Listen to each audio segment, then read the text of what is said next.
but kind of cool. But I think there may be, oh, I can feel it.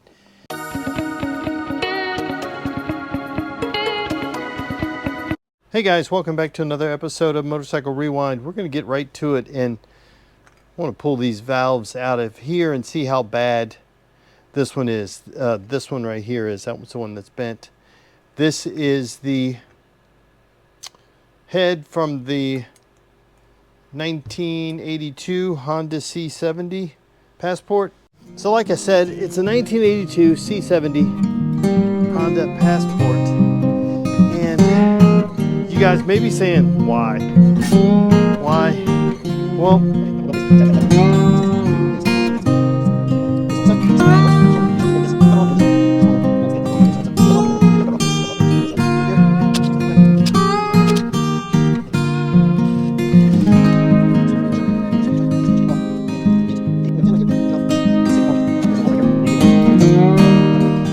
and I have to take out the rocker pins. And all you have to do is find a bolt, I think it's an M5 or an M6, that you screw into the threaded into this and pop it out. And if you need one of these, let me show you where I found mine. It's the bolt that goes right there. So if you need one, that's where you can find one. Just make sure you put it back. So all you have to do here is just thread this guy in and then kind of yank it out. There you go.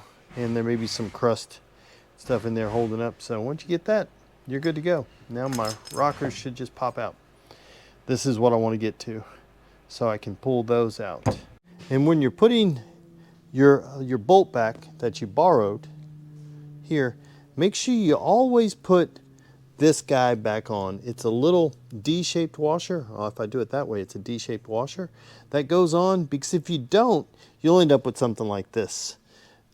The end of the triple tree, you'll just break off. You'll just snap it off. We're not going to use this. It's just going right back on so we don't lose this. We need to source another triple tree for this guy because you don't want to ride it like this. And you often find them without that D-washer missing. Somebody drops them. It's rare that you find it with the D-washer and them broken. You don't have to torque them down much. But one thing I've found is that when you find one side broken, more often than not, the other side's broken too. And this one has the washer. So they just smoked this. They just cranked it down until it said no mas. So we'll have to replace this triple tree. Okay, so I'm gonna use this valve puller set. Again, Harbor Freight special. You can find them. You can find it on Amazon pretty cheap. Basically, it puts a pusher on each side so I can compress my springs to get these two little keepers out. You see there's two of them right there, to get those two out. And once I do that, the spring will come out, and then the valve will come out the other side. So it's pretty easy to set up once you get your threaded rod in here. In the end, it comes with different sizes, depends on the size motor you're dealing with or engine you're dealing with. And you put it in, and then I'm just going to tighten it on this side, and then I just crank it down. You can see how those little, let me get this. You can see how already the keeper is starting to loosen up, how there's more space in there. And that's what I'm going to do. I'm just going to keep going, keep compressing the valve until I have enough, and then the keeper will just fall out. Let me see if I can get here. I just want to make sure I don't lose the keeper. Let me get this guy out of the way. Make sure I can get it to where you guys can see. There we go. Now you should be able to have a better view of it right there. There. Now the keeper should be all the way out. This is not difficult to do. Just about a little bit left holding it in. Just a little tension. If I go back the other way, I could probably get it out. Just a little tension. There's one. And then we'll get the other one out and we'll drop them right on this towel. There you go. Just don't lose them. Like I did that. Let me get it. Okay, now you just unwind it. I did get the keeper. I dropped right there. You see them both right there. Just gonna loosen this guy up. We should be able to get it out.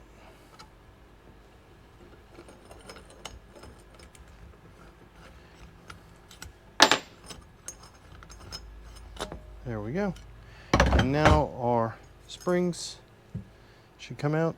And then now we should be able to tap-a-roo and get that valve out. Yeah, let's see if we can get it out.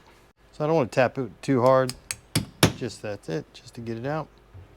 And it should come right out. Look at that.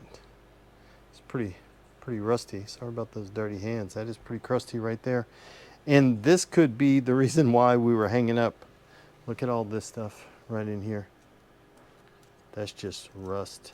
That could be what was holding us up. We'll check to see if the valve is crooked or not, is bent. Once we get it, we'll get it both out. We're going to clean this up really good. So sometimes it's hard to see if it's if your valve is bent or not. And what I like to do is kind of put it in the drill and see if I can see it wobbling. And just keep an eye out right here on this edge. You see it? Yeah, it's pretty wobbly. We know that that is bent. Sometimes they're hard to see just looking at them. So seeing the revolutions, you can see the difference. And sometimes looking straight on, you can see it, the wobble. So that's not going to work. Okay, and the springs are out. Yep. So you have the cap. These are all the parts that you'd get out of them. These two, and then two keepers, and obviously a valve. So let's see if we can get this one out. Sometimes you just push it. So when they're not bent, you can just push them because they're designed to just move freely. So, but that one over there was stuck. Again, really dirty. This thing, this bit is good, still good. You don't have to worry about it. Needs to be cleaned up. Looks like it's been in the bottom of a lake or an ocean, but we'll clean that up, get it ready, and then new valves, or we'll get a whole new top end. And guys, to put these things back together, it's the same thing in reverse. Put the valve in, springs on top, put this on top, this goes in, we'll do it. Valve goes in through, this guy goes in on top. You compress it, and then you drop these in, and then you let it loose, and it comes, and then it sticks. Let me show you how they work in case you haven't done this. It's super simple. Anybody can do this. All you need is one of these valve compressors. See this little lip right here? See how it's tapered? So they sit right there, and that's what retains it and keeps keeps it under pressure. Let me get it here, like that. And then when this guy comes up, it holds it in place just like that. That's basically all you're doing. So you just have to compress the spring using the tool, and then drop these keepers in, get them lined up. A magnet helps, and we'll show you putting it back together. And then it's super simple. So I know some people get intimidated by, hey, that may be a little too hard for me, or it's a little too much, I don't want to get into it. Once you get it apart, it's just putting it back together. It's not that difficult. A Ziploc bag. If you have one, make sure it doesn't have holes. This one does, but I think it'll be okay. Here, get it all there, and zip that up so you don't have to worry about losing any of that. There you go. Okay, we got a clear enough day and a mild enough day to go ahead and pressure wash this Honda CB350 Four. You might remember we tried to get it going, got it to make some noise. Okay, let's turn this on. I sprayed a little bit of carb cleaner in the air box, put the cap back on. We're gonna see if we can get this sucker to make some noise. Hey. So we have to pull the carburetors off. One thing we did do is we hosed it all down with some of that Corrosion X. Before, we're gonna have pressure wash it the next time we deal with this. It's been about a week or so. But I wanna see if this actually makes a difference. See what the engine looks like. Hosing it off. Because remember, it used to look like this. And this is after the Corrosion X. You can see we ran out. We didn't have any to spray on right here. So, but it should come clean. We did hose this rear fender really good, and we did the rear wheel really good. It's going to need some paint after we clean it up, but it seems to be pulling that stuff off. It does look like somebody just went ham with spray paint, sprayed the intake and everything. So hopefully we'll get most of that off. But yeah, right at the top of the this should come. Already it's looking better.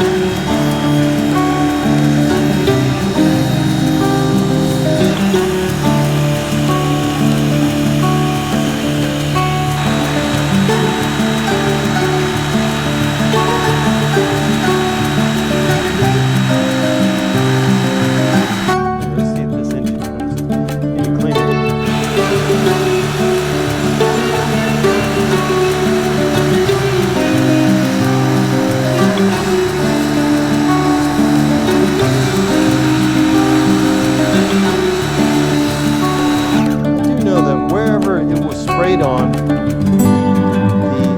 Corrosion X was, it came out much cleaner than where it wasn't. Like I didn't have any right here, as you saw earlier. So, and this is probably mouse crap right in here.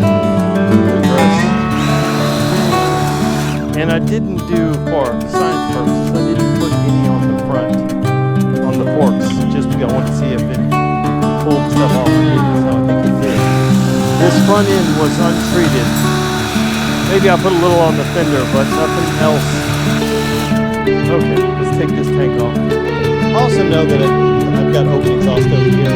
I'm going to pull the spark plugs out and blow it all out anyway, so I'm not concerned about that. We're going to spray some Freol in the cylinders, and that's it. While we're waiting for the next thing. Again, I didn't spray any of the corrosion X under the tank at all. So, guys, this is just the first of many washes that this thing's going to get.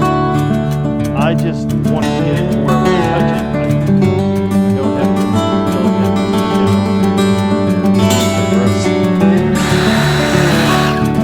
and get these side covers off too.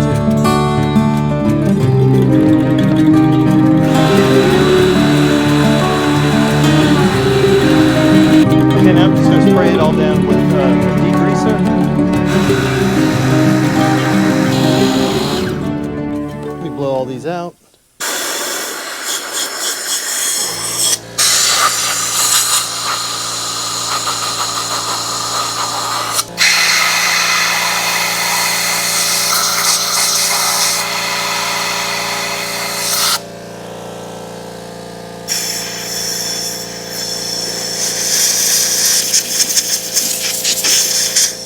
I'll spray a little Freol on each one, and then we're going to kick it over. We should be good to go.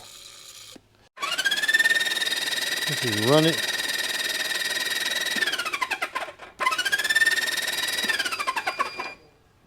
Let's just make sure we still have spark.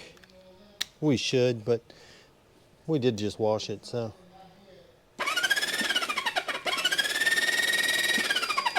Yep, still got spark. I was just checking just because we washed it to make sure nothing came loose. Okay, here it is, all back together. It does look considerably better than what it did before. It still looks rough, don't get me wrong, but we clean these up again. We'll put fresh paint on these. We'll clean the engine up some more. We'll have to pull these carbs, but it does look considerably better. So much better. And guys, I know this video has been all over the place. We started on the C70 valves, pulling those apart, and then we cleaned this because we were soaking the valves, not the valves, but the head in some Alumibrate. So let's just take and pull these out, see what they look like. I'll get back to you in just a minute. I took them out of the Alumibrate and put them in just some water to rinse it. They do look better. It's, again, they're not perfect. We're not showroom quality, but for a first rinse and a first clean, I hit it with a little wire brush, did it all by hand, and remember what this guy used to look like? What this guy used to look like. At least it's not all crusty. We still have some crusties around here that we can clean up. So guys, yeah, this is kind of I normally don't show all the stuff when I do stuff like this just because it's all over the place. It bounces all over and it's not enough of one thing to do a whole video.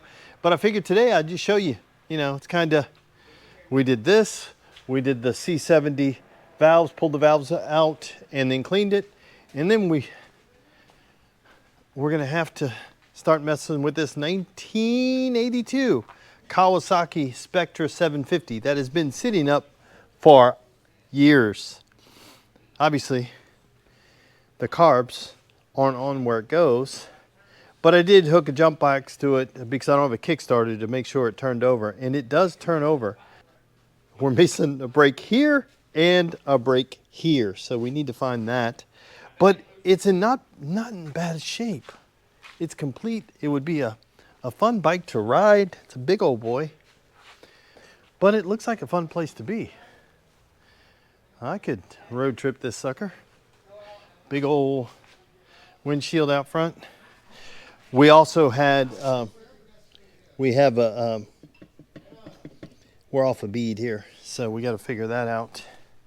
We'll need to find a different front tire to put on it. Okay, let's pop up the seat and look a little further into it. Oh, the seat pops off. It's good shape. The cover's pulled off. We'll have to see if we can put the cover back on. Oh, it's kind of cool. Daily safety checks. Let's see what it says. Gasoline intake, rear view mirror adjustment, brake works, no drags. These don't work, but kind of cool. But I think there may be, oh, I can feel it. See if I can get this guy up. There is a manual. I felt it. Maybe it's $100. Maybe it's $1 million. Oh, or maybe it's a Kawasaki KZ750 Spectre owner's manual. Let's see. This was for date 21. Is that 21? What's the date on this one? That's old. What's the date on this one? A mileage reading 10,866, and that was in 1985. No mileage reading, and this may have been in 21. Wow. So it looks like we have 14,077 miles on this thing, and it looks like if that's 21, I don't know. In 1982, 1985, it had 10,866 miles. So in the 41 years post, it moved another 4,000 miles, less than 4,000 miles. Wow, let's keep digging in. This book is in really good shape. Oh, I love these things. I love these old owner's manuals. I tell you, I don't know what this is. Z5818. Boy, I wish they had some notes in here, but there are no notes. The other thing I saw was pretty cool. This air shock, I don't know if this is stock. It looks like it might be because this tab right here, we can find out from the owner's manual, and you air it up right here. A little Schrader valve right here. So if you got a big girl in the back, got to give it some juice. Like helper bags for your motorcycle. Yeah, here you go. Everything about the air pressure for the rear suspension. 25 psi, recommended air pressure. You put more people in the back, you put more. But then if you look down in here, it looks like we had a squirrel. The good thing is we're not connected because we're missing that stuff in between. So we'll have to make sure we clean out this air box because it looks like we may have had some critters living in it. It's pretty awesome. Oh, let's look up front. So I saw this was pretty cool on this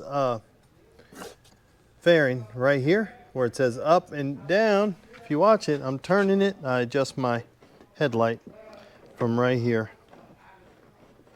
That's cool. So let's dig into this guy. Yep. Nothing. Ain't got nothing in there. Well, I thought for sure I would have found some money or something. Okay, let's see if we can get these off. Pop that one, pop that one. We got nothing. Oh, there's the mirror we've been looking for. We only have one. Let's see if this is this one.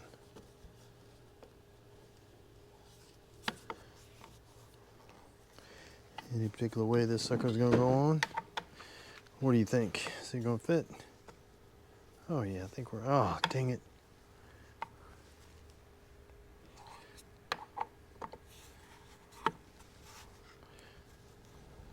Come on. What'd you do today? Oh, I screwed a mirror into handlebars. Wow, that didn't seem like much. How long did it take? It took me like 20 minutes. No, we're good now. I need to find another one. That's good. Is there another one under there? No, we ain't got nothing else. Just some wires. And I guess auxiliary power right here. Put that in there.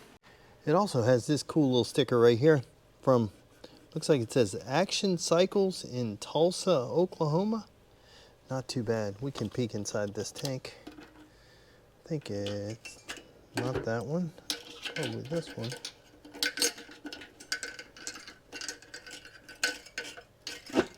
There you go. Looks like it's been coated. Looks like it's been treated in there, so it's not bad. Close that up. Oh, the other thing is that this guy,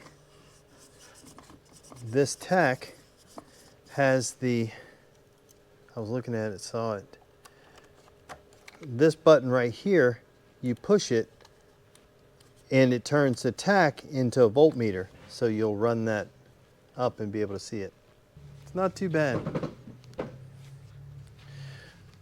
Might be a fun ride. What do you think? Guys, it's all stuff that needs to happen. I normally don't show this. I normally have to do it. So I'll spend a whole day or 2 days and there's nothing to be recorded. But I figured, you know what?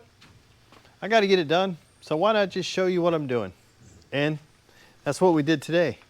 But I'm pretty excited about that. This one will be fun. This one, definitely a kick in the pants. Still starts up, right up. And we can't go wrong with our trusty steed over here. Trusty steed. So still have some, only thing I have left to do is to change the front tire, fix my starter button. I don't have a starter button. And then get the stuff that we're missing. But the weather's been kind of chilly. We're not actually out there riding a whole bunch. So I got a couple of weeks to really put that together, take it for a road trip, because I've got a couple of trips planned. I want to take this little guy camping, just a overnight camping trip, maybe 200 miles round trip, something like that. That guy, I want to take this guy to Florida so we can go back to Hurlburt Field where it came from.